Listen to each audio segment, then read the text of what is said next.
Hi guys. ஆக்சுவலாக இப்போ ரொம்ப கல்யாண சீசன் இல்லையா? எங்கள் ரிலேட்டிவ்ஸில் நிறைய பேருக்கு மேரேஜ், நிறைய பேர் இன்விடேஷன் வச்சுட்டு போயிருக்காங்க. பட் ஆனால் யார் கல்யாணத்துக்கு போகிறதுன்னு தெரியல. க்ளோஸ் ரிலேட்டிவ்ஸ்க்கு நிறைய பேருக்கு மேரேஜ் நடந்துச்சு நான் ப்ரெக்னெண்ட்டாக இருக்கிற டைம்லேயே.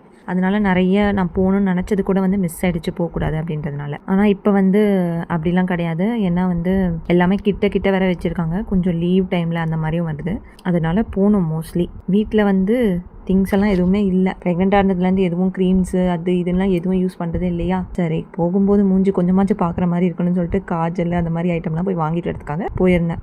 அப்படியே பாப்பாக்கும் ஃபுட் ஐட்டம்ஸ் எல்லாம் வாங்குறதுக்காக போயிருந்தோம். ரக்ஷாபந்தன் இல்லையா? ஸோ ராக்கி பேண்ட் ஒன்று வாங்கிட்டு, எங்கள் பாப்பாவுக்கு ஒரு அண்ணன் ஒருத்தர் இருக்கான். இவங்க பிறந்த பிறகு ஃபஸ்ட்டு ரக்ஷாபந்தன் இல்லையா? ஸோ அவனுக்கு கட்டி விடலாம். இவளுக்கு இன்னும் 2 அண்ணனுங்க இருக்காங்க. அவங்க எல்லாம் தூரமாக இருக்காங்க. ஸோ கட்ட முடியாது இல்லையா? அதனால கிட்ட இருக்கிற அண்ணனுக்கு கட்டியாச்சு. வீட்டுக்குள்ளே இருக்கிறத விட வெளியில இருந்தால் நல்ல ஏசி மாதிரி காற்று வருதுன்னு சொல்லிட்டு வெளியிலேயே உட்காந்துட்டோம். ஃபுல் மூன் டே இல்லையா? சூப்பராக இருந்தது. அந்த வெளிச்சத்துக்கும் அப்படியே அங்கே உட்காந்துட்டு இருக்கிறதுக்கும்.